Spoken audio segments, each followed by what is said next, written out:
My son, Alex, was born 3 weeks ago, and it was supposed to be a time of joy and new beginnings. My husband, Daniel, and his family were thrilled, but unsurprisingly, my mother, Joyce, was less than enthusiastic.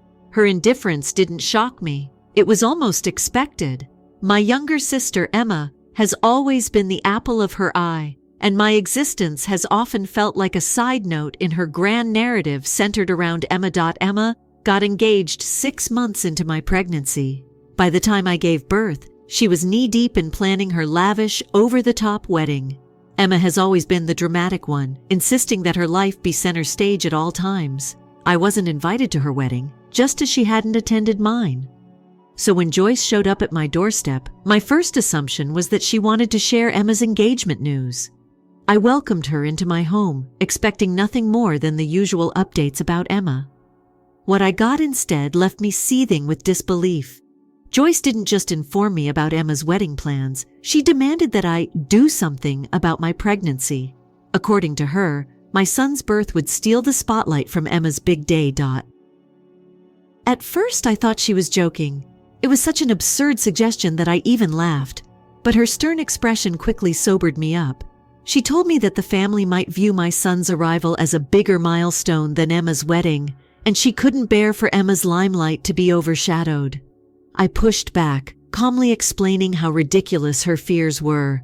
I wasn't attending the wedding, so how could my baby possibly outshine an event I wouldn't even be present for? Besides, I wasn't some social media influencer with millions of followers. Who cared about me and my baby when compared to a grand wedding? But Joyce wasn't swayed. She demanded I hide my pregnancy and keep Alex away from family and mutual friends. That was her solution, to erase my son's existence temporarily. The fight that followed was volcanic. My voice rose as I told her how delusional she was, and I made it crystal clear that her outrageous demands wouldn't be entertained. I reminded her that I wasn't the one ruining relationships, she was. That was the last time I spoke to her. After our argument, I resolved to cut ties. I had promised my father on his deathbed to look after Joyce, but her actions had pushed me to the limit. Even when Alex was born, Joyce wasn't there. Daniel had called her to inform her, but she claimed to be too busy spending the day with Emma. It stung, but I wasn't surprised.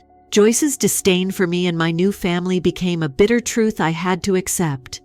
The first few weeks with Alex were beautiful yet challenging, and the absence of my mother, someone I had promised my father I'd care for, weighed heavily on me. Still, I had my husband, his supportive family, and my own resolve to build a happy life for Alex and me. Then the phone calls began. Joyce bombarded my phone with frantic messages and calls. Her initial attempts went unanswered. I had no desire to hear her voice after what she'd done, but her persistence chipped away at my resolve. She claimed there was an emergency, something critical that I needed to know.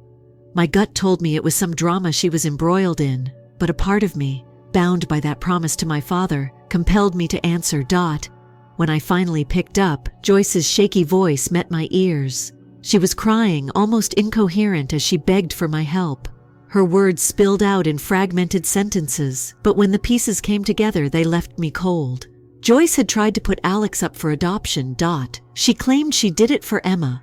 My mother, the woman who had birthed me, had contacted an adoption agency, fabricating a story that Daniel and I were unfit parents. She presented fake documents, claiming she had legal guardianship over Alex and intended to give him up for adoption. Thankfully, the agency's due diligence exposed her lies, and now she was in legal trouble, fraud and misrepresentation. I was speechless. I felt my grip on the phone tighten as my breathing grew uneven. My mother was calling me, her voice trembling with panic, not to apologize but to plead for my help. She expected me to save her from the consequences of her heinous actions. In that moment, a switch flipped inside me. I disconnected the call, shaking with fury and disbelief. How could she do this? How could she betray me so deeply, all for the sake of Emma's vanity? If Joyce thought I'd brush this aside, she was sorely mistaken. I wasn't going to let her walk away from this unscathed. My child deserved better, and I would ensure that she faced the full weight of justice. That night, I spoke with Daniel. As I recounted the phone call, the depth of her betrayal became even more apparent. Together, we decided to take legal action against her. This wasn't just about protecting Alex. It was about standing up for our family against someone who had completely lost their moral compass. The storm had only just begun.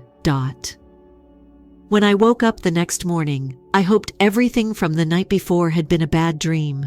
But the cold reality of it all hit me as soon as I saw my phone buzzing with texts from Joyce.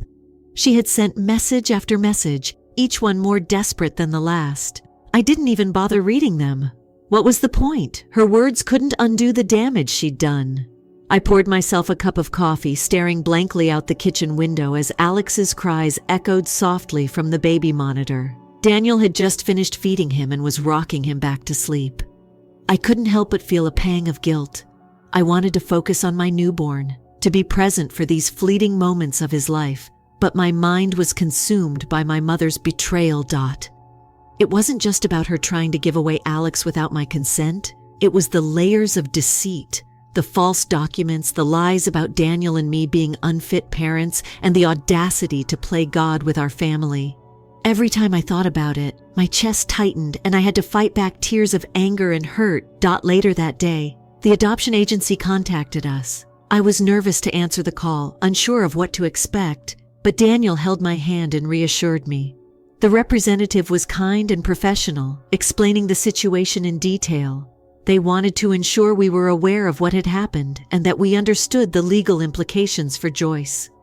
Listening to the facts laid out so plainly only made the situation feel more surreal. Apparently, Joyce had painted a picture of Daniel and me as addicts, claiming we were incapable of caring for a child. She had forged court documents stating she was Alex's legal guardian and tried to push through the adoption quickly, likely hoping we'd never find out. The agency's rigorous background checks and thorough investigation had unraveled her scheme before it could go any further. Hearing it from someone outside my family made it feel even more real. I thanked the representative for their diligence and assured them we'd cooperate with any legal proceedings. As soon as I hung up, I turned to Daniel. "We're suing her," I said firmly. Daniel nodded. "Absolutely. She needs to be held accountable for this." The next few days were a whirlwind of phone calls, meetings, and paperwork. We contacted a lawyer who assured us that we had a strong case. He explained the legal steps we'd need to take and prepared us for what could be a long and drawn-out process. It was daunting, but I was determined to see it through. I wasn't just doing this for Alex, I was doing it for myself. For all the years I had put up with Joyce's favoritism and manipulative behavior.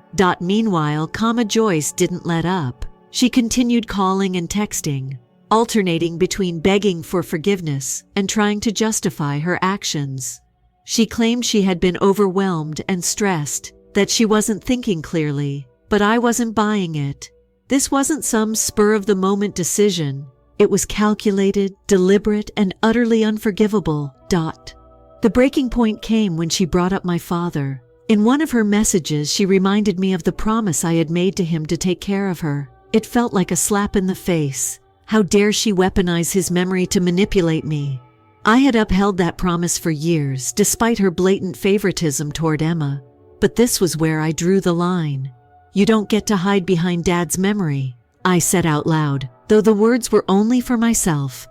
That promise was never meant to excuse her from facing the consequences of her actions, and I wasn't going to let her guilt trip me into backing down.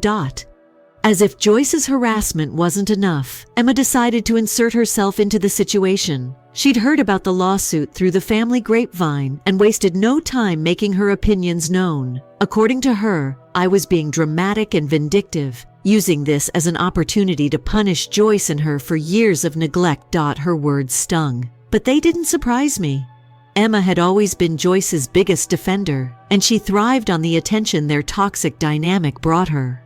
What frustrated me most was how she spun the narrative to make me the villain.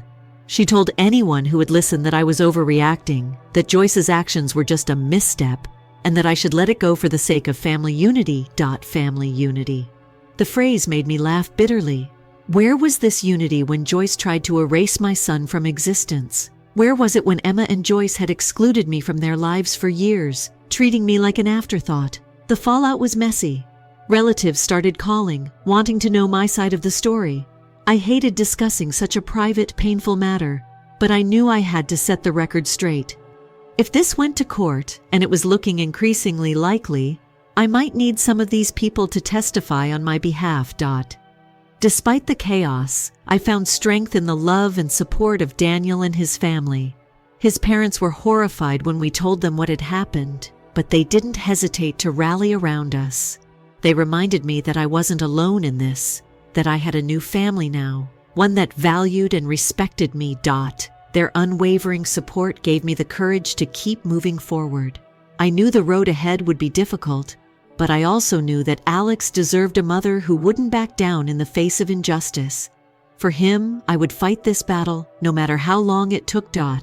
As the days turned into weeks, I started to see Joyce's actions for what they truly were: a desperate, twisted attempt to maintain control over a family dynamic that had always revolved around her and Emma. But this time, she had gone too far. She had crossed a line that couldn't be uncrossed, and now she would have to face the consequences. And for the first time in a long time, I felt a sense of peace. I wasn't the scared, unsure daughter anymore. I was a mother, and I was ready to protect my child at any cost. The days leading up to filing the lawsuit were a blur of emotions. My anger at Joyce had settled into a quiet, unshakable resolve. This wasn't just about what she had done to Alex. It was about years of being made to feel like I didn't matter. I wasn't going to let her manipulate or dismiss me any longer. When we officially filed the civil lawsuit, it felt like crossing a threshold I could never return from. I expected backlash, but the intensity of it caught me off guard. Relatives I hadn't spoken to in years suddenly had opinions about my decision. Some supported me, but others accused me of being heartless and vindictive. Emma, of course, was the loudest voice in the opposition.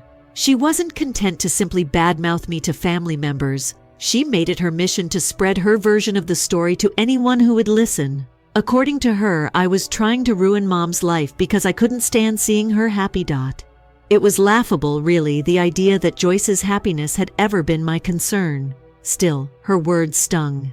Emma was framing me as the villain in a story where I was undeniably the victim. She made no effort to understand the gravity of what Joyce had done, instead spinning it into some petty sibling rivalry. I didn't have the energy to defend myself to everyone. I focused on the people who mattered: Daniel, his family, and a handful of close friends who saw through the lies. They reminded me of what was important: protecting Alex and ensuring that Joyce faced the consequences of her actions. Despite Emma's attempts to turn the family against me, I found allies in unexpected places. A few relatives reached out privately, expressing their support and sharing stories of Joyce's favoritism toward Emma. They admitted they had always seen the dynamic, but had felt powerless to intervene. Their words didn't erase the hurt, but they validated my feelings in a way I hadn't expected. The legal process was slow and grueling. Our lawyer warned us to prepare for mediation, as most civil cases are resolved outside of court. I was willing to discuss a settlement, but I had no intention of letting Joyce off easy. I wasn't asking for an astronomical amount, just enough to cover the years I had spent taking care of her after my father's death. It wasn't about the money. It was about making her understand that actions have consequences. Joyce, predictably, was uncooperative. During the mediation sessions, she oscillated between tears and outbursts, making it nearly impossible to have a productive conversation. At one point, she accused me of trying to destroy the family, as if her actions hadn't done exactly that.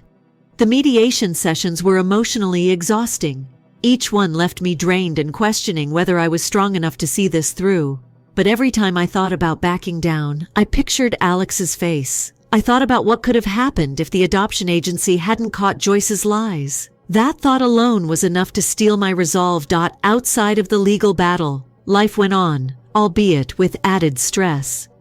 Daniel and I tried to keep things as normal as possible for Alex, but the tension was palpable. We leaned on each other more than ever, finding solace in quiet moments with our son. My in-laws continued to be a source of unwavering support, reminding me that I wasn't fighting this battle alone. Then came the incident with Emma. She showed up at our house unannounced, furious about the lawsuit. I refused to let her inside, but that didn't stop her from yelling at me through the door. She accused me of ruining her wedding, claiming that Joyce had promised to pay for part of it and now couldn't because of the lawsuit. The sheer audacity of her words left me speechless. She admitted in the same breath that the money Joyce had promised her was actually mine, the money I had spent taking care of Joyce for years. Yet somehow, in her twisted logic, I was to blame for her financial woes. When her yelling became too much, I slammed the door and called the police. Watching the officers escort her off my property should have felt satisfying, but it didn't. It was just another reminder of how broken our family had become. After Emma's outburst, Daniel and I had a long discussion about our next steps. The stress of the situation was starting to take a toll on us, and we knew we needed to make some changes for the sake of our family. We decided to move, not just to escape the chaos, but to start fresh. The decision wasn't easy. I had hoped to build a life for Alex in the same town where I had grown up, but staying here no longer felt safe. Between Joyce's manipulations, Emma's erratic behavior, and the constant gossip from extended family, it was clear that we needed distance. As we began planning the move, I couldn't help but feel a mixture of sadness and relief. I was saying goodbye to the place where I had so many memories, both good and bad. But I was also giving Alex a chance to grow up in a healthier environment, far away from the toxic dynamics that had shaped my own childhood. In the midst of it all, Joyce reached out again, this time through her lawyer. She wanted to settle the lawsuit and avoid going to court. Part of me wanted to reject the offer outright, to force her to face the full weight of her actions. But the practical side of me knew that a settlement would bring this nightmare to an end more quickly. Daniel and I discussed it at length, ultimately deciding to accept the terms if they were fair. We weren't looking for revenge, we just wanted closure. As we prepared for the settlement discussions, I felt a sense of calm I hadn't felt in months. For the first time, I saw a light at the end of the tunnel. The road ahead was still uncertain, but I knew I was doing the right thing, for Alex, for Daniel, and for myself. The storm was far from over, but I was finally beginning to see the pieces of my life coming together. For the first time, I felt like I was in control of my own story, and I wasn't going to let anyone take that away from me. The settlement discussions with Joyce started as expected, tense, emotional, and borderline unbearable. She had finally realized that this was serious, and that the court wouldn't let her walk away unscathed. Her lawyer did most of the talking, which was probably for the best. Every time she opened her mouth, it was to either justify her actions or play the victim. I sat quietly, letting our lawyer handle the legal aspects, but inside, I was seething. Joyce avoided looking at me for most of the session, but every now and then her eyes would flicker toward me, filled with a mix of resentment and desperation. It was hard to believe that this was the same woman I had once promised my father to care for. She had become a stranger to me, someone capable of things I could never have imagined. The first session ended in a stalemate, with neither side willing to budge. Joyce wanted the settlement amount reduced, claiming it was too high, but I refused to compromise. This wasn't just about money, it was about holding her accountable for what she'd done. My lawyer made it clear that if we couldn't reach an agreement, the case would go to court, and Joyce would face even harsher consequences. Over the next few weeks, the mediation sessions continued. Joyce's behavior became more erratic with each one. She cried, yelled, and even stormed out a few times. Her lawyer looked increasingly exasperated, clearly struggling to control her outbursts. It was draining, but I reminded myself why I was doing this, why I couldn't back down no matter how difficult it got. In the middle of all this, Emma continued her smear campaign against me. She had taken to social media, posting vague but pointed comments about family betrayal and toxic siblings. Her posts were clearly directed at me, and while I tried to ignore them, the constant notifications from mutual friends tagging me or asking for my side of the story made it impossible to avoid. What frustrated me most was how Emma twisted the narrative to make herself the victim. She claimed that my lawsuit against Joyce was really about jealousy and revenge. She painted herself as an innocent bystander caught in the crossfire, conveniently ignoring the fact that Joyce's actions had put Alex's future at risk. I wanted to confront her, to tell her to stop spreading lies, but I knew it would only add fuel to the fire. Emma thrived on drama, and engaging with her would give her exactly what she wanted. Instead, I focused on the people who truly mattered, the small circle of family and friends who supported me unconditionally. One evening, as Daniel and I were packing up for our upcoming move, I received a call from my uncle. He had been relatively neutral throughout the ordeal, but now he was pleading with me to drop the lawsuit. He argued that Joyce had made a mistake and didn't deserve to have her life ruined over it. He even brought up the fact that she had raised me, as if that somehow excused what she had done. I listened patiently, but when he started implying that I was being ungrateful, I couldn't hold back. "She didn't just make a mistake," I said firmly. "She tried to give my child away without my consent. Do you understand how serious that is? This isn't about holding a grudge or getting revenge. It's about protecting my son." My uncle sighed, clearly frustrated, but I didn't waver. If he couldn't see the gravity of the situation, that was on him. I ended the call feeling drained but resolute. I wasn't going to let anyone guilt me into backing down. Not Joyce, not Emma, and certainly not my Uncle Dot. As the settlement discussions dragged on, Joyce's desperation became more apparent. Her lawyer eventually convinced her to agree to our terms, and the settlement was finalized. The money would cover the expenses I had incurred while caring for her after my father's death, and Daniel and I decided to set it aside for Alex's future. It was a bittersweet victory. While I was relieved to have the civil lawsuit resolved, the criminal charges against Joyce were still pending, and the fallout within the family showed no signs of slowing down. Emma, predictably, was furious. She showed up at our house again, yelling about how the settlement had ruined her wedding plans. Apparently, Joyce had promised to help pay for the wedding, and now that money was gone. The irony of her complaint wasn't lost on me. She was angry about losing money that was never hers to begin with. This time, I didn't even bother engaging with her. I calmly told her to leave, but when she refused, I called the police again. Watching her be escorted away, screaming insults and threats, was both heartbreaking and cathartic. After that incident, Daniel and I decided to take additional precautions. We filed for a restraining order against Emma and started accelerating our plans to move. The thought of leaving behind the place where I had grown up was bittersweet, but I knew it was the right decision for our family. Despite the chaos, there were moments of clarity and peace. Daniel and I took Alex on a short trip to visit his great-grandparents, who offered their unconditional support. Talking to them helped me let go of some of the guilt I'd been carrying about breaking my promise to my father. They reminded me that being a good mother to Alex didn't mean sacrificing my own well-being or tolerating toxic relationships. When we returned home, I felt lighter, more focused. The settlement money was safely tucked away, our move was underway, and I was finally starting to see the light at the end of the tunnel. The storm hadn't passed completely, but it was beginning to subside. For the first time in months, I felt like we were moving toward a future where Alex could grow up in a stable, loving environment, far away from the chaos that had defined my relationship with Joyce and Emma. As we packed up the last of our belongings, I took one final look around the house. It was bittersweet to leave, but I knew we were heading toward something better. The weight of the past was still there, but it no longer felt like it was crushing me. I was ready to move forward, one step at a time. The day of our move came faster than I expected. The house was packed, the movers had loaded the truck, and Daniel and I stood in our now empty living room holding Alex. It was a strange mix of emotions: relief, sadness, excitement, and trepidation. This house held so many memories, both good and bad, but it also represented a life we were leaving behind. As we pulled out of the driveway for the last time, I felt a sense of closure.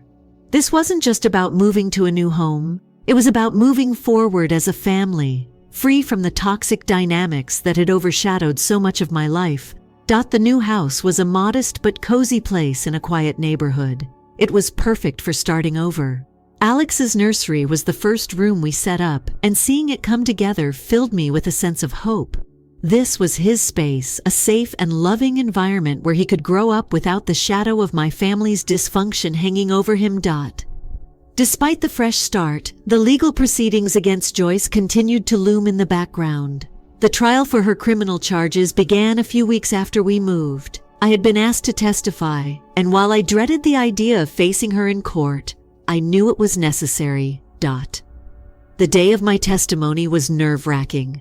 As I sat in the courtroom, waiting to be called, I couldn't help but feel a wave of anxiety. But then I looked at Daniel, who was sitting in the gallery with Alex, and I felt a surge of strength. This wasn't just about the past. It was about ensuring a safer future for my son. When I took the stand, I spoke my truth. I recounted the events that had led to the charges against Joyce, sticking to the facts.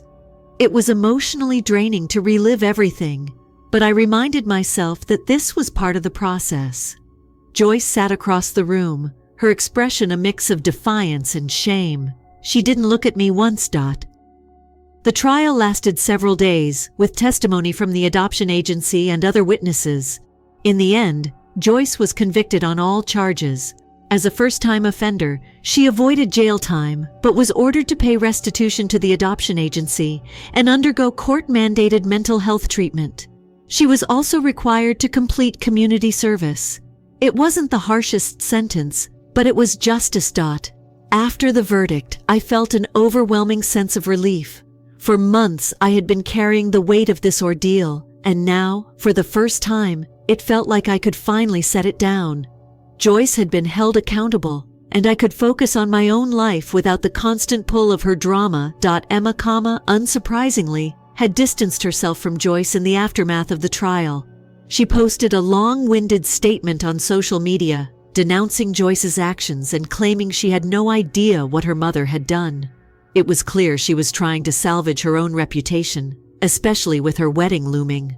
Her fiancé's family had reportedly threatened to call off the wedding if Emma didn't take a public stance against Joyce. It was ironic, really. Joyce had spent her entire life doting on Emma, putting her needs above everyone else's, and this was how she was repaid. A part of me felt sorry for her, but that sympathy was fleeting. She had made her choices, and now she was facing the consequences. With the legal battles behind us, Daniel and I turned our full attention to building our new life. The support from his family continued to be a source of strength for me. They had been there for us every step of the way, and their love and kindness reminded me of what family was supposed to be. One evening, as we sat in our backyard watching the sunset, I felt a deep sense of gratitude. Despite everything we had been through, we had come out stronger. Daniel squeezed my hand, and Alex cooed softly in his lap, his little face lit up by the warm glow of the setting sun. "This is it," Daniel said, his voice filled with quiet conviction. "This is where we start fresh." I nodded, feeling the truth of his words. The past would always be a part of me, but it didn't define me. I was no longer the daughter trying to earn her mother's love or the sister competing for scraps of attention. I was a wife, a mother, and a woman who had found her own strength. As the weeks turned into months, life settled into a peaceful rhythm. I focused on my work, Daniel's career flourished, and Alex grew more curious and lively with each passing day. The settlement money was safely tucked away for his future, a reminder of the challenges we had overcome to protect him. Every now and then, I'd hear snippets of gossip about Joyce or Emma from distant relatives, but it no longer affected me. They were no longer part of my life, and I was at peace with that. My world had shifted, narrowing to the people who truly mattered, and I wouldn't trade that for anything. One night, as I rocked Alex to sleep, I whispered a promise to him. "You'll always know how much you're loved. I'll never let anyone take that from you." It was a promise I intended to keep, no matter what. For the first time in years, I felt truly free. The road to get here had been painful and messy, but it had led me to a life filled with love, hope, and possibility.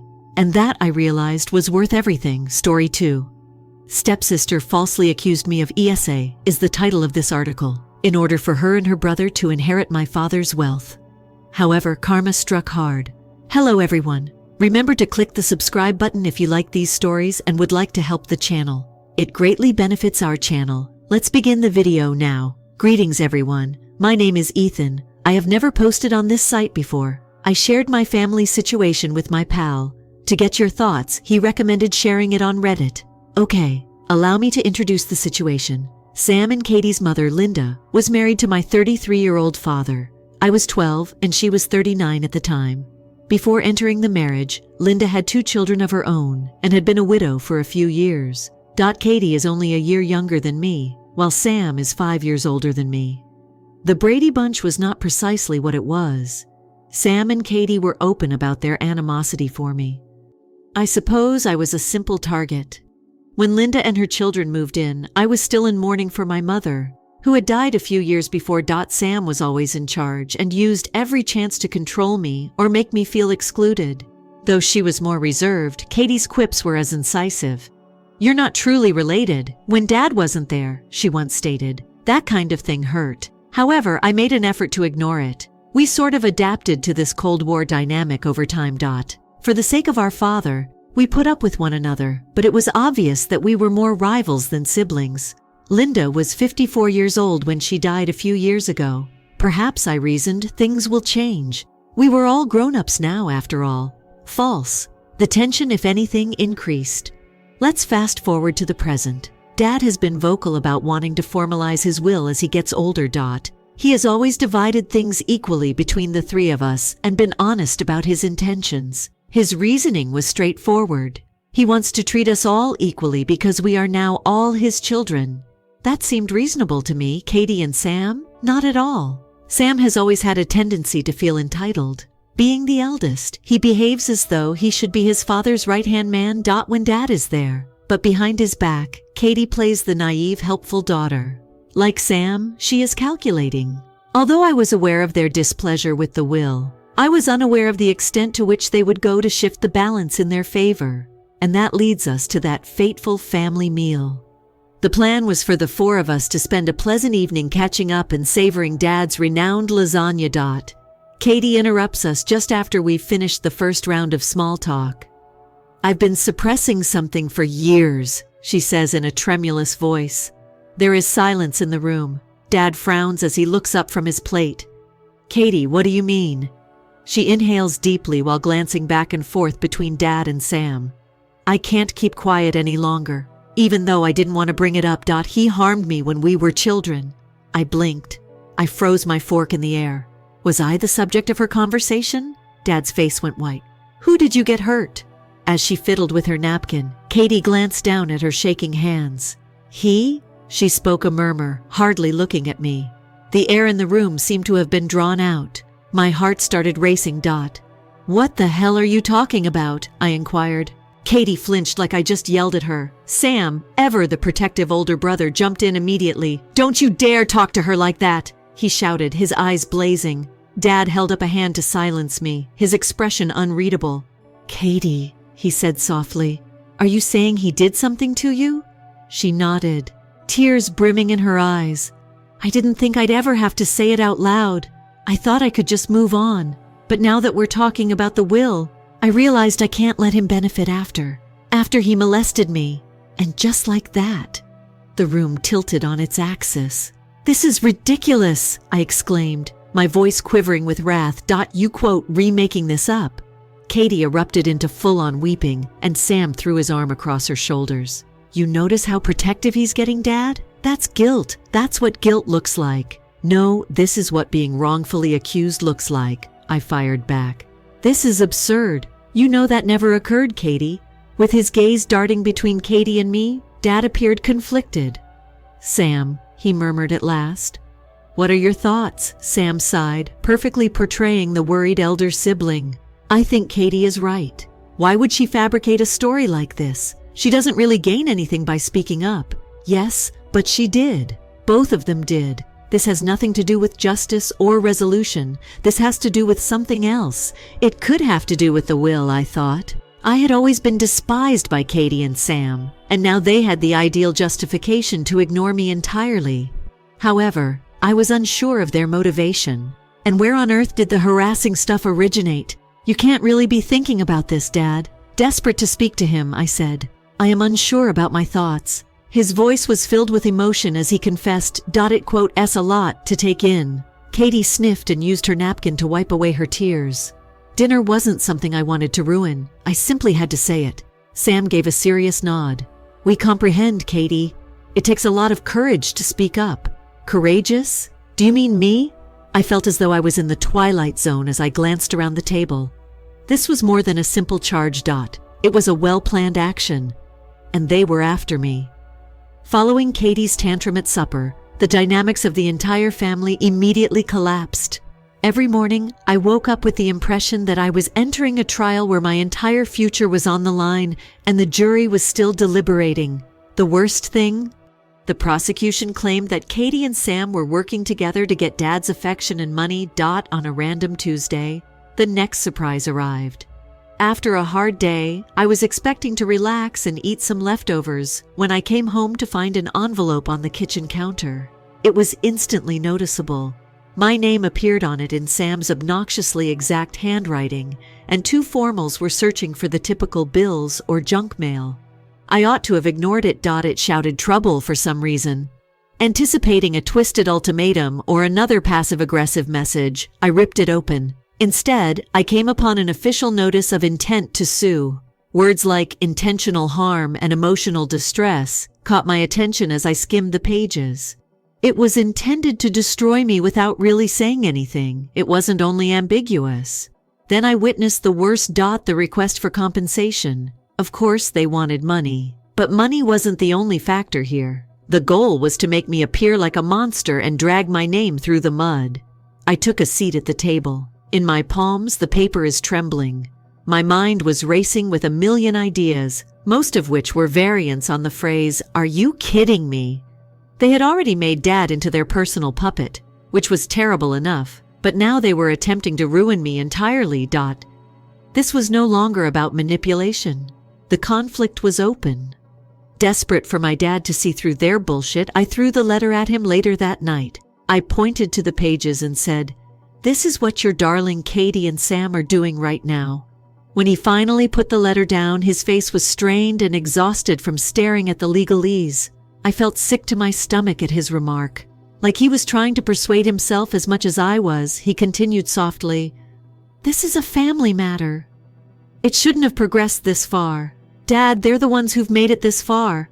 I slapped my fist on the table and my voice broke. "And you're simply allowing them to ruin me while you stand there?" He looked older than I had ever seen him and he stroked his temples. "I will speak with them." However, he refused. He didn't. I could already envision the outcome. Katie would weep. Dad would do what he usually did while Sam spoke non-stop around him. Nothing. I was aware that I was alone. However, the lawsuit itself wasn't the worst part. It was already awful.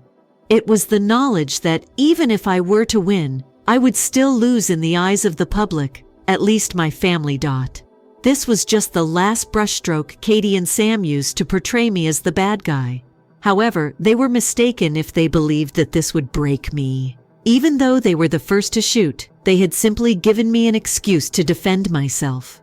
I woke up the following morning at a lawyer's office, a seedy little space downtown that had the stench of desperation and old paper. Angela, my lawyer, was shrewd, straightforward, and just what I needed. Calmly, she flipped through the notice, tapping the edge of her desk with her pen. A little grin tugged at the corner of her lips as she remarked, "Well, this is creative. They have thrown everything into this claim, save for the kitchen sink. Suffering on an emotional level. Harm to one's reputation. To be honest, they've kept it so ambiguous that it's almost amazing." I sagged in my seat, my annoyance leaking out. "Amazing. They are making false accusations against me. Angela, my dad is already against me because of them. They are now attempting to totally destroy me." After putting the papers down, Angela reclined in her chair. Her eyes remained fixed. "I want to make something clear. Their strategy is based on intimidation. This is an act of terror. It's simple. They're hoping you'll back off completely, panic, or settle. However, their argument is weak, paper thin. In actuality, her self-assurance served as a tiny but crucial lifeline. What then do we do?" She shrugged a little. "We answer formally first. Basically, everything is frivolous. Therefore, I'll submit a request to dismiss it. After that, we'll collect evidence, expose gaps in their account, and let the legal system determine the truth." A pitiful attempt to intimidate you into submitting. I still had my reservations, but I wanted to trust her. What about the other family members? I already have their opposition if this is made public. Angela interrupted me with a raised hand. "Let me handle the legal aspect of this. It quotes your responsibility to avoid difficulty and to deny them ammunition. Facts, not family rumors, are what the court considers. And believe me, you have the facts on your side. Her remarks were forceful. For the first time in weeks, it brought me back to reality. I thought I could have a chance. Even though Katie and Sam were skilled manipulators, they were not supported by the law, and Angela was a professional. That day, a fresh idea germinated as I walked out of her office. Perhaps, just perhaps, I might escape this disaster, stronger, not just intact. Sam and Katie may have initiated this altercation, but they had just made a crucial error. They didn't take me seriously. Even though I have no idea what the future holds, I am feeling hopeful about the case. I'll keep you all informed. One point should be updated. Hello everyone, this is Ethan. You know what? When the litigation proceeded, the battle became actual. Angela worked quickly, submitting a move to have the suit's more absurd accusations dismissed.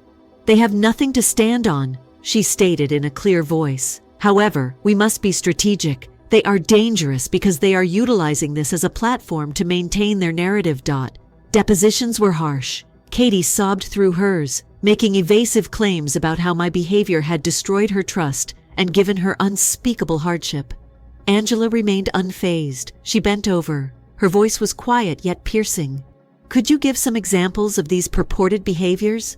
Katie stumbled, her story unraveling before her eyes. When Angela probed her for dates or proof, she was able to put together a few inflated tales, but none of them stood up. Naturally, Sam made an effort to remain calm.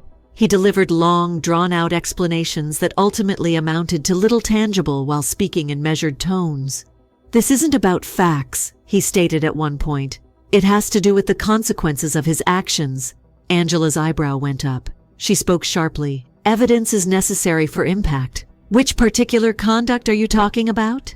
When Sam stumbled, it was hard to overlook the holes in their explanation. Nevertheless, Katie's charges began to circulate, despite the lawsuit. Dad's skepticism wasn't the only thing that Sam and Katie used to cause harm. To ensure that everyone in the family heard their side of the story, they put in extra effort. It wasn't straightforward or combative. They were too intelligent to do it. They wove in their story into every aspect of my existence through whispers, innuendo, and strategically placed emotional outbursts. I initially believed that the repercussions would just affect our close family, but I began to notice the glances during a family friend's wedding.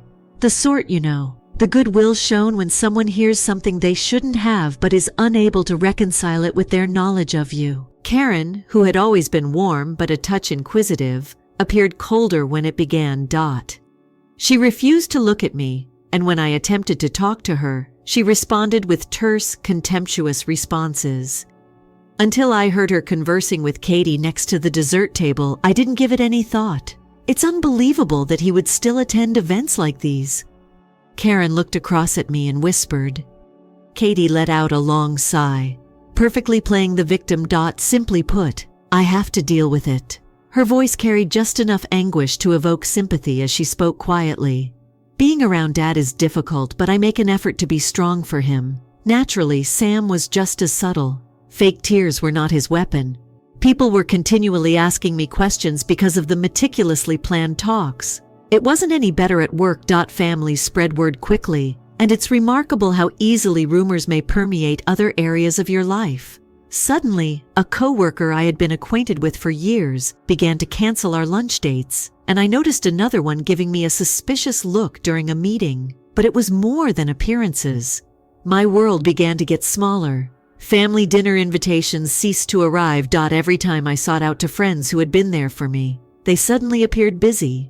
The anxiousness seemed to radiate off of me, even to strangers.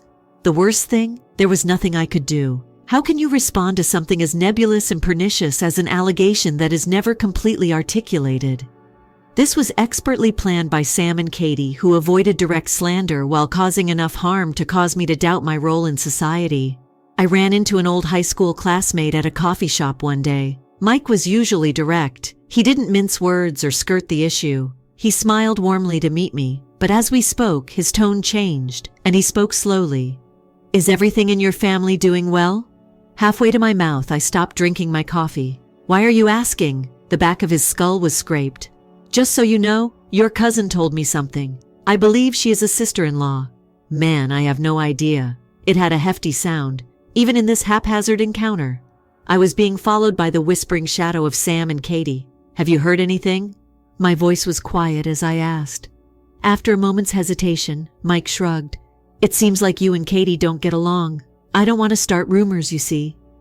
I assumed you would let me know if it was significant. It isn't accurate.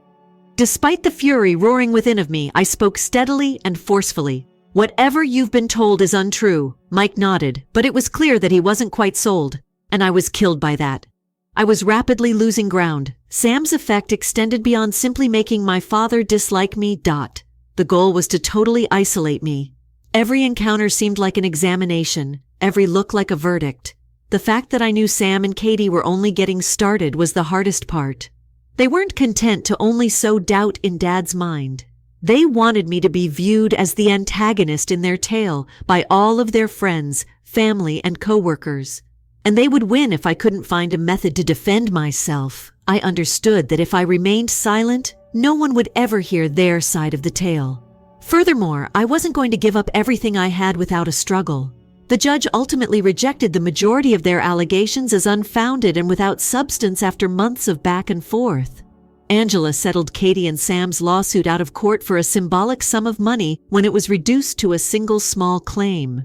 It's a win, she declared, grinning triumphantly. They were aware that they would lose everything if they went to trial. That's where I am at the moment.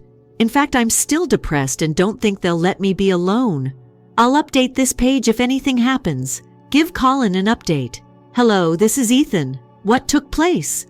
Thus, Sam continued to manipulate. He began actively assuming responsibility for his father's legacy. During a family meal, one of the few occasions when everyone was in the same house, it became evident. Katie sat at the side of the table as usual, silent but clearly upset. As the dishes were being cleaned, Sam took full advantage of Dad's apparent distraction. Leaning back in his chair, Sam spoke in a quiet yet audible voice. Looking at Katie, he remarked, Dad has been doing some estate planning. Although it has been challenging, we are making headway. There was silence in the room. Dad shuffled uneasily in his chair and avoided eye contact with me. It's not a big deal, he spoke hastily, just checking that everything is in order. Sam nodded condescendingly. Correct, nothing significant, just a few changes to ensure everyone's safety. What is protected? With a stronger tone than I meant, I asked. Sam turned to face me with a sarcastic look of worry. Smoothly, he added, It's not about you. It concerns Katie. Don't you think she's gone through enough? My hands tightened beneath the table as the silent accusation hovered in the air. But I made myself maintain my composure. Katie doesn't require my protection, I said, staring at my father. You are aware of that? Dad started to reply, but Sam interrupted him. He added, his voice brimming with fake earnestness, This isn't about pointing fingers. It has to do with justice, ensuring that everyone's needs are met. Control or fairness? I was going crazy. For a brief while, Sam's face stiffened before he looked back to his father. Do you see what I mean? Nobody benefits from this type of tension. It's crucial to deal with this right away because of this. I could no longer stand by and do nothing after that supper. The pattern became evident when I began to observe Sam's movements more closely. He wasn't only giving Dad advice.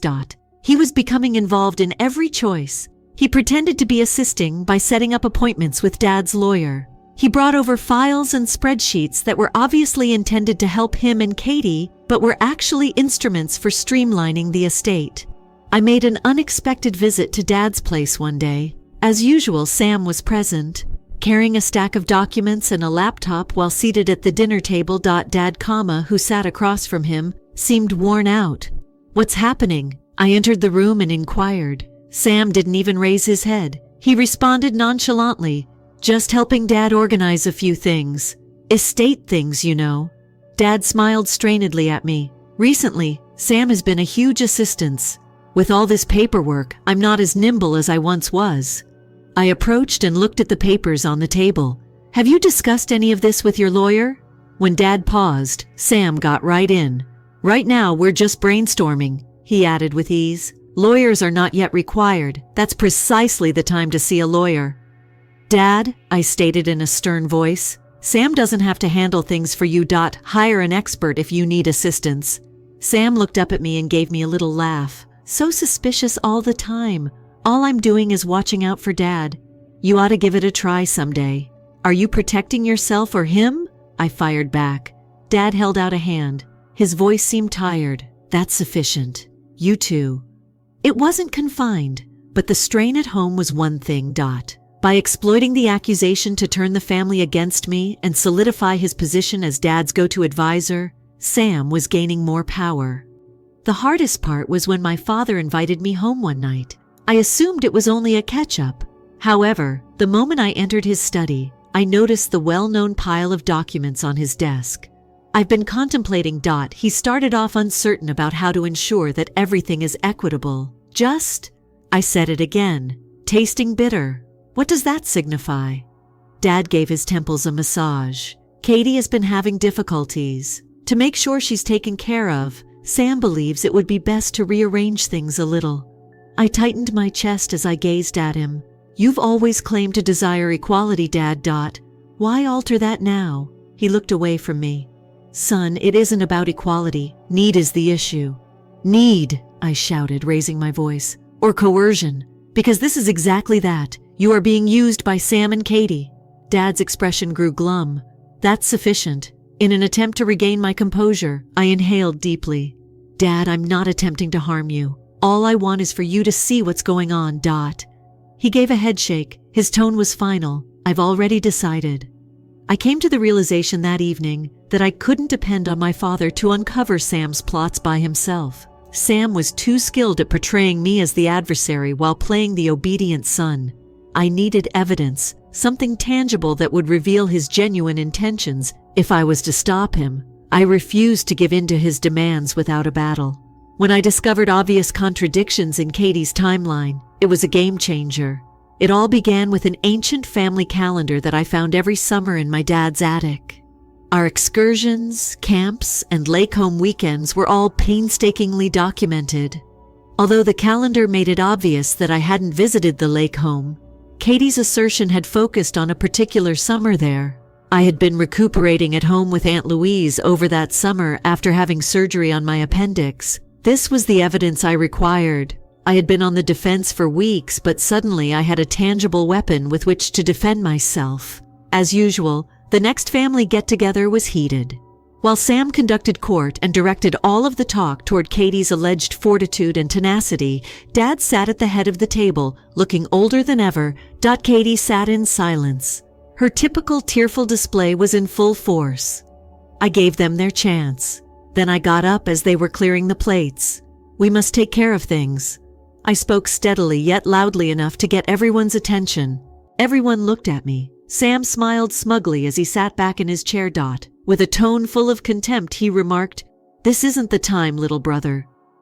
I shot back at that same moment. I'm tired of remaining silent after listening to you disseminate false information about me for weeks. Dad scowled. What are you discussing? I looked across at Katie. You say that during that summer at the lake home something happened between us. Here's the problem though. I wasn't even there, and you know that as well as I do. Her face turned pale and her eyes briefly flashed with fright. That is absurd. Sam said something. This cannot be turned around by you. I displayed the family calendar on the table so that everyone could see it. I answered, this is from that summer. Every journey, every occasion, everyone logged on. Dad. And you know what? Aunt Louise and I spent that summer away from the lake cottage recuperating from surgery. A heavy, crushing beat of stillness was heard. Dad leaned forward, looking at the calendar with a frown on his face. Is this accurate? His voice was forceful yet hushed as he requested. Katie stumbled. I don't recall every single thing. Your memory might be affected by trauma. Easy to use. Because your memory tends to fail the moment there is proof to the contrary, I interrupted.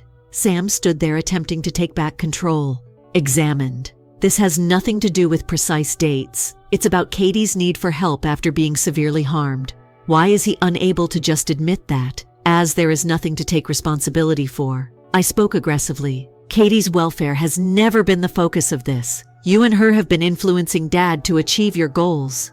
Something colder took the place of Sam's normal smugness as his features darkened.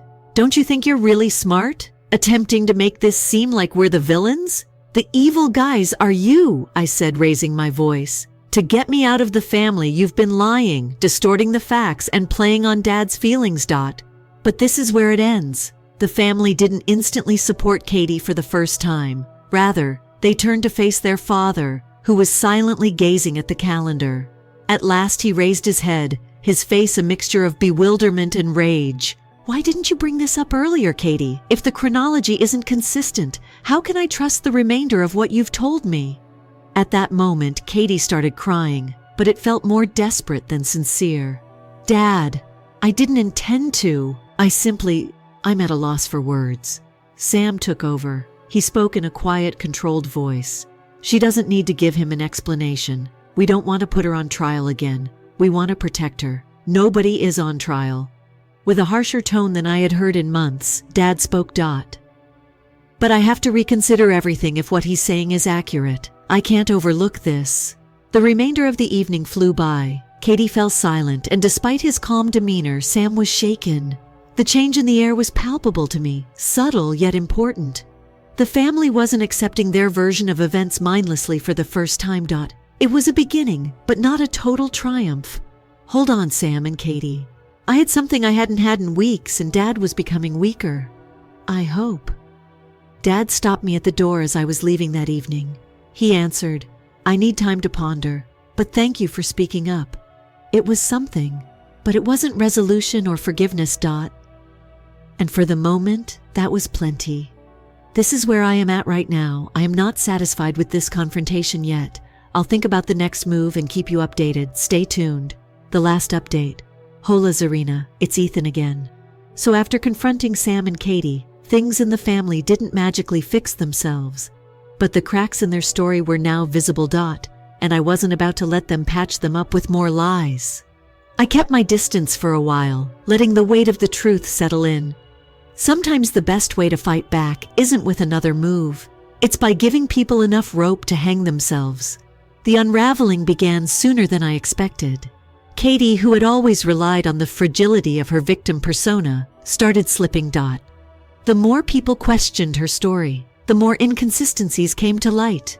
At a family gathering a few weeks later, she made the mistake of elaborating.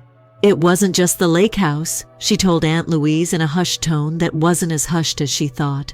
"There were other times too. I just haven't had the strength to talk about them."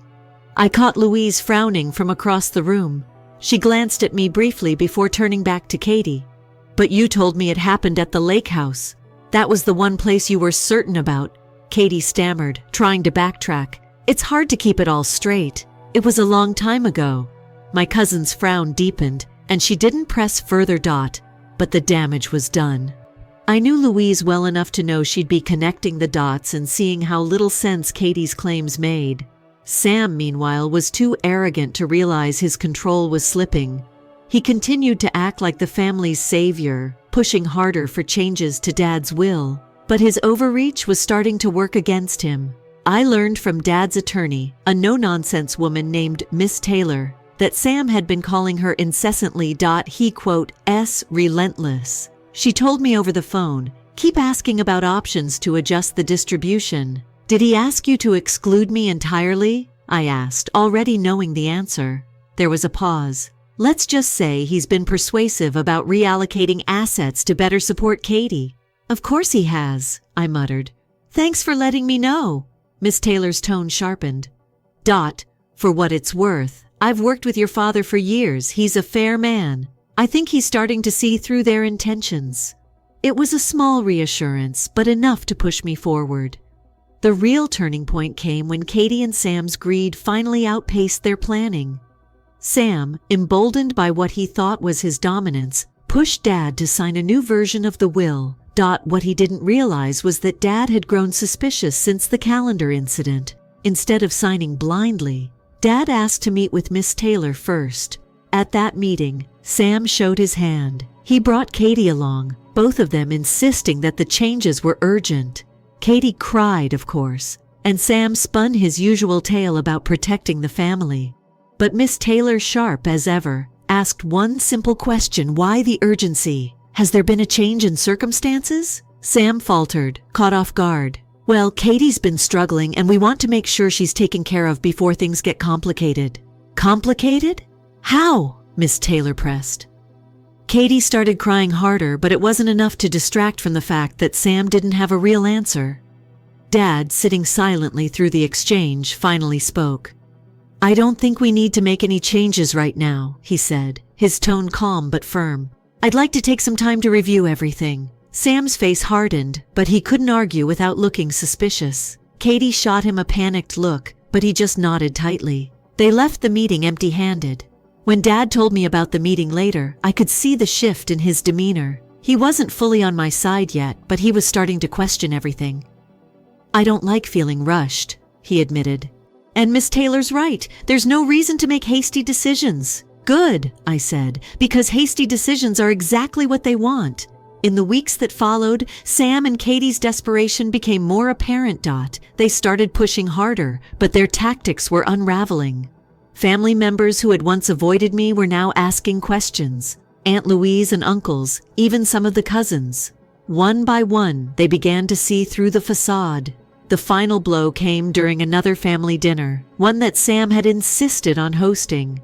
He'd planned it as a way to bring everyone together, but it quickly turned into his undoing. Midway through the evening, Aunt Louise stood up, clearing her throat. Katie, I have a question, she said, her tone unusually stern. Katie froze. What is it? Louise folded her arms. You've said a lot about what happened, but the more you talk, the less sense it makes. You say it was the lake house, but you've also said it was in quote T. And now you're saying there were other times. Which is it? Katie's face went pale.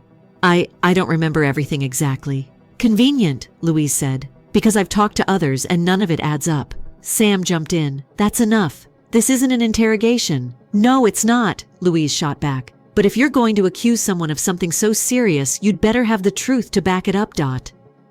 The room fell silent, and all eyes turned to Katie for the first time. She didn't cry. She didn't say anything. She just sat there looking like a deer caught in headlights. After that night, Sam and Katie's grip on the family crumbled entirely. Dad, finally recognizing the harm they had caused, took decisive action without a word to them. He discreetly removed both Sam and Katie from the will. Undoing the manipulative changes Sam had snuck in. He didn't need to confront them. His silent resolve made his stance crystal clear. As for me, I didn't lift a finger. I didn't need to. Their desperation, lies, and greed did all the work for me. They isolated themselves, leaving behind nothing but the chaos they created. Karma handled the rest. In the end, I walked away with my integrity intact, and my family finally beginning to rebuild. Trust in me. The inheritance, that was irrelevant. What mattered was that the truth was out, and Sam and Katie had no one to blame but themselves.